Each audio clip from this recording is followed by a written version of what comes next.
Hey everyone, Jiří here, and in this video I will show you how you can document your design system tokens using Supernova documentation editor. Now in this video you will understand why it is important to document design system tokens, and also you will learn that Supernova actually really helps you with maintaining those design system tokens, because one of the issues, and I think one of the biggest problems that the design systems face, is that they get out of sync very quickly. And we've built a documentation editor so it actually uses the design system data that you have, and it always keeps your data in sync. So it will never go out of date, because you are just using your live data, either coming from Figma or coming from a code bases or APIs, whatever is your source of the data. Now let's talk specifically about tokens. What you see here is just a page where I put 3 places where I would like to document blocks, the design system tokens, in a different way. I have a token detail, I have a token list, and then I have a token group, and I will talk about each one of those. Now, speaking about token detail, sometimes I just want to highlight some specific element from my design system. It can be a primary color, for example, it can be color of all my errors and so on.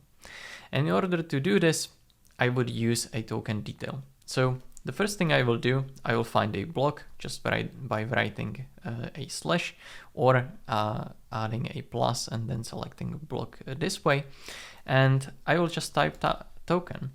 Now in this list you can see that I have the 3 types that I've mentioned: the list, the detail, and the group. So let's start with the detail. I will add a single token, and what I have to do is also select a category. You can always select one category and then you have the selection of all the appropriate tokens belonging to that category. For today I will just show you colors, but it works exactly the same with any other category. So let's select a color, and maybe let's just say, okay, the blue 600 is our primary color. Of course, as I have mentioned in the previous video, what you see here is not exactly what you will get inside the published documentation site. So let's just publish my documentation and see how it will look like. The editor experience is the same for everyone, but you can fully customize how the front end of the documentation looks like, and you can change how your tokens, your components, your assets, everything gets visualized. For the default documentation, this is what you will get. So I will just refresh my page, and you will see that now we have the token detail page here with the token list and the token group still empty. But in the token detail, it already renders 1 token, which is what I've set up now. If we go back and focus on token lists now, it is basically the same as the token detail with one exception, and that is you can selectively add more tokens than just 1. Sometimes this is very useful if, for example, you want to highlight primary, secondary, and tertiary color all at the same time. So what I will do, again, I will type token, and this time I will select the token list and a color, and let's just add few of the colors that we have here. So maybe the aquatic one and the blue one as well, and maybe just let's use a orange one.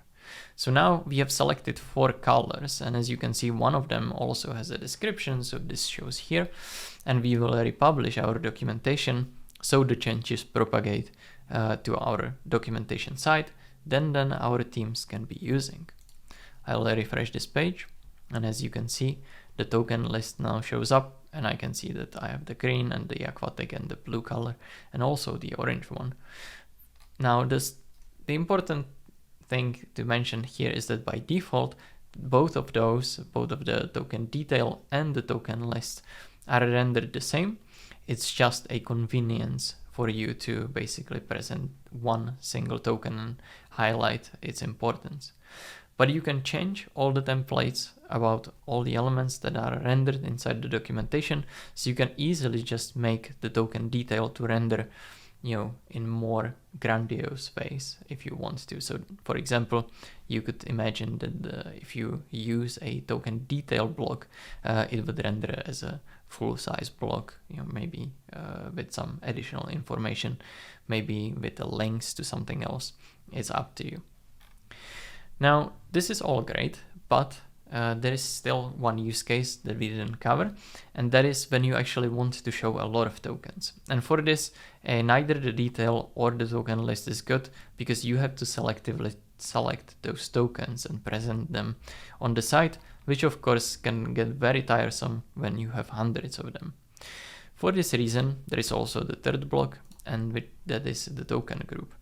Now, in order to render a group of tokens, I'll again just write /token and select a token group.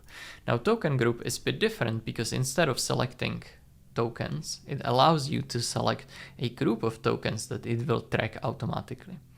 So if I go here and I want to, for example, render all the blue colors that I simply select the token group and I select the blue container.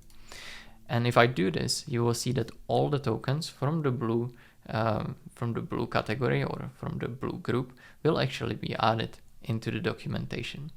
So I will republish this, and now you will see that we will render this token group in a different way than the token list or the token detail, because we need to keep in mind that there can be hundreds of those tokens. So if I now refresh the page, you will see that we have extended this page with a list view that lists all the tokens and shows you their descriptions. It shows their visual representation depending on what token type it is, and also some useful information.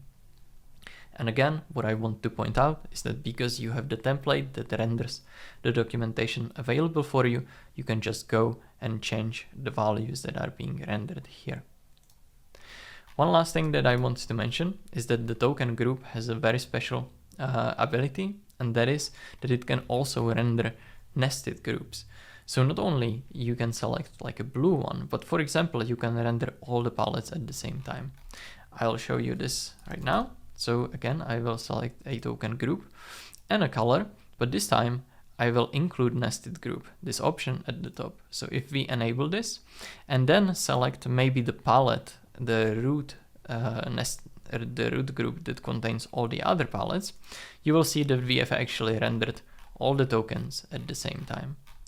Now, the really cool thing about this is that it tracks the root group, and it also tracks all the subgroups.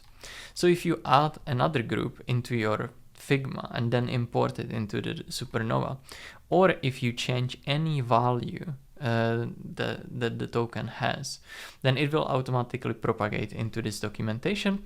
Those lists will grow or they will shrink. The category will be removed or added, exactly depending on how you add it into the Figma documentation or the Figma representation.